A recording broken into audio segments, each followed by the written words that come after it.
আচ্ছা সমস্যা আপনার, নাম কি হ্যাঁ ভাইয়া? আমি আব্দুল মামুন, এখানে ম্যাজিস্ট্রেট স্যার আছে, অথরিটি অফিসার আছে, আমি অ্যাসিস্ট্যান্ট অথরিটি অফিসার।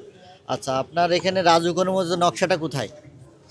আর মানুষ আছে ইয়েতে ক্যাবিনেট, কিন্তু আমি তো ঢাকার বাইরে, আমি তো পাবনাতে আছি, বাড়িতে আছি। তা আপনি নকশা তো নিয়ে যাননি, নকশাটা কোথায়?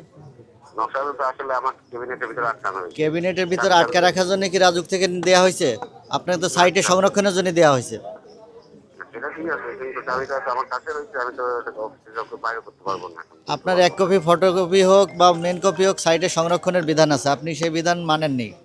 আপনি আমাকে একটা সময় দেন না, আমি রবিবার দিন মোবাইল একটা কোর্টে পাবলিক করি। এভাবে সময় দেয় না কেউ। মোবাইল কোর্টে ইনস্ট্যান্ট আসে, ইনস্ট্যান্ট ব্যবস্থা নেওয়া হয়। আপনি মোবাইল কোর্টের, সরি, নকশা অনুমোদিত নকশা ট্র্যাঙ্কের ভিতর রাখার জন্য তো দেওয়া হয়নি। আপনি সাইনবোর্ড টানাননি কেন? সাইনবোর্ড ছিল, সাইনবোর্ডে কাজ হচ্ছে তো, যদি কাজ বোর্ড হচ্ছে, তুলে আপনি রেখে একটা সাইনবোর্ড 2 ফিট 2 ফিট একটা সাইনবোর্ড টানাতে আপনার কি কাজ ব্যাঘাত হয় আমরা তো বুঝি না। ওনার কোম্পানির সাইনবোর্ড নাই, আপনি কোম্পানির সাইনবোর্ড টানা রাখছেন, অথচ অনুমোদিত স্মারক নাম্বার দিয়ে সাইনবোর্ড টানাননি। এখন গোলে এখন কি করতে পারে এখন? আপনার এগুলো যে অপরাধ, এগুলো তো বুঝছেন তাই না? বুঝছি তো, হ্যাঁ বুঝছি, সরি। আদতে কি নকশা আছে আপনার? আছে তো। এই বিল্ডিং এর জন্য মিনিমাম যে সেটব্যাকটা রাখার কথা সেটা মেনটেন করা হয়নি।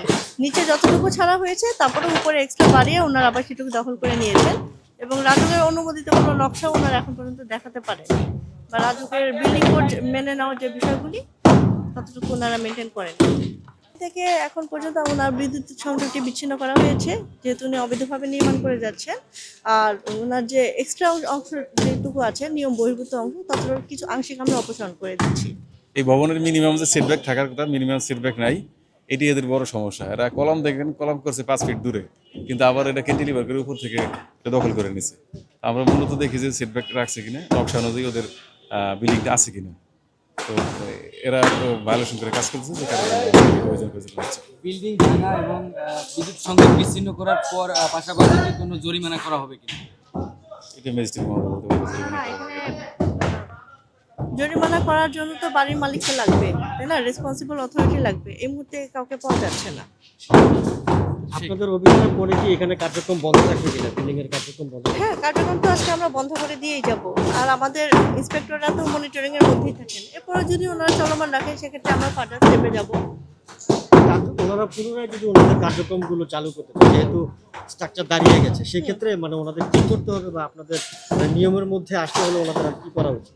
ওনাদের নকশাটা যদি অনুমোদন করা না থাকে, অবশ্যই আগে নকশা অনুমোদন করিয়ে নিতে হবে। নকশা অনুমোদন করার পরে সেই অনুমোদিত নকশা অনুযায়ী উনি কাজ করতে পারেন।